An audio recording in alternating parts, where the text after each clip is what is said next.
वाहि वबरकातुह। आप तमाम बिहार वासियों से, हमारे हिंदू मुस्लिम एकता तमाम भाइयों से, नौजवानों बूढ़ों से और महिलाओं से मैं एक अपील करता हूँ कि आने वाली ये 28 तारीख को परसों ढाका के अंदर हमारे बैरिस्टर ओवैसी साहब इलेक्शन का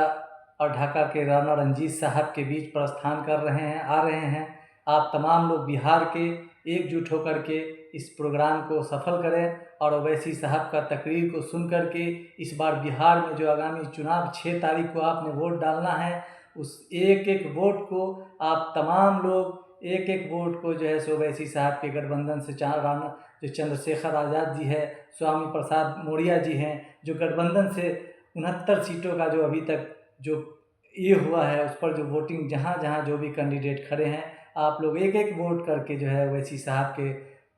खाते में दीजिए और उनके क़यादत को मजबूत कीजिए। और जब आप उनको मजबूत करके जब आप विधानसभा में भेजेंगे तो आपकी लड़ाई लड़ने के लिए इस पूरे हिंदुस्तान में सिर्फ़ और सिर्फ एक ही शख्स है, जो बैरिस्टर ओवैसी साहब दिल्ली के पार्लियामेंट से लेकर के और बिहार के विधानसभा तक आपकी बात करते हैं। और बिहार के सदर हमारे अख्तरुल इमान साहब 243 विधायक के बीच वो एक ऐसा शेर है जो आपकी आवाज़ को लेकर, मुसलमानों की आवाज़ को लेकर, दलितों की आवाज़ को लेकर, गरीब हिंदुओं की आवाज़ को लेकर, अति पिछड़ा की आवाज़ को लेकर विधानसभा के अंदर आपकी आवाज़ को उठाते हैं। इसलिए आपको उनकी क़यादत को मजबूत करना है, एक एक वोट अपना कीमती वोट को दे करके उनको जिताने का काम करना है। इंशाअल्लाह इस बार हम लोग 35 से 40 सीट जीत करके इस बिहार में और सीएम का दावेदारी करने के लिए, आप अभी देख रहे हैं जो अभी सीएम का दावेदारी जो 14% वाले यादव जी हैं, जिनके 7% यादव जी तो बीजेपी को वोट करते हैं, वो बीजेपी हो गए हैं। 7% में भी वो सीएम का दावेदारी करते हैं। वो 2% वाले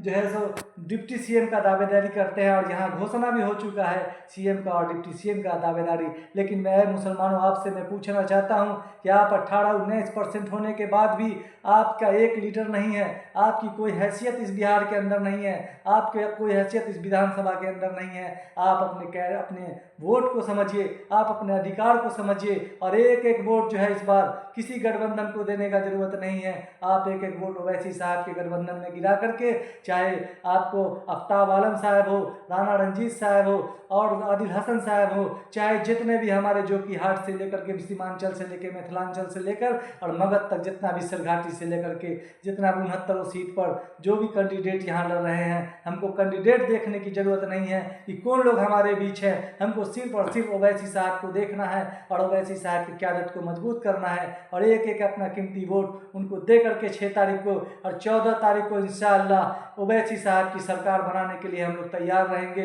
अगर आप लोग आज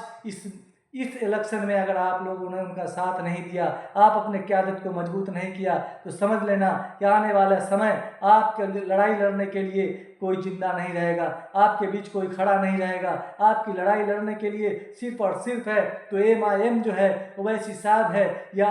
अख्तरुल इमान साहब है, राणा रंजीत साहब है, आदिल हसन साहब है और भी बड़े नेता आपके महुआ से बच्चा यादव जी है। आप एक एक वोट को जो है जहाँ जहाँ MIM का कैंडिडेट खड़ा हुआ है, अपनी वोट को कीमती समझ करके 500 रुपया 1000 रुपये में बेचने का काम नहीं करके, दारू और चाय पर अपने वोट को खराब नहीं करके, इस बार अपने बच्चों के लिए, अपने मुस्तकबिल के लिए, आपका उम्र तो ख़त्म हो गया, आपकी ज़िंदगी ख़त्म हो गई, लेकिन आने वाला जो नस्ल है, अगर आप आज ओवैसी साहब को वोट दे करके अपने आने वाली नस्ल को मजबूत नहीं करते हैं तो क़यामत के दिन आपका बच्चा भी आपसे पूछेगा कि आपके बीच एक बैरिस्टर पैदा हुआ था, आपके मुसलमान में एक बैरिस्टर आया था, लेकिन आपने उनको यहाँ बी टीम का खिताब दे करके आपने यहाँ से भगाने का काम किए। लेकिन ऐसा नहीं करना है, आपके बीच एक बैरिस्टर है, आप उनकी इज्जत कीजिए। वो आपके मुस्तकबिल को बनाने के लिए, आपके बच्चे को बनाने के लिए इस बिहार में इस बार विधानसभा में अपनी मजबूती के साथ लड़ रहे हैं और 28 तारीख को ढाका में आ रहे हैं। आप तमाम लोग वहाँ पहुँच करके इनके काफिला को मजबूत करें और इसी के साथ मैं आपके साथ फिर आऊँगा।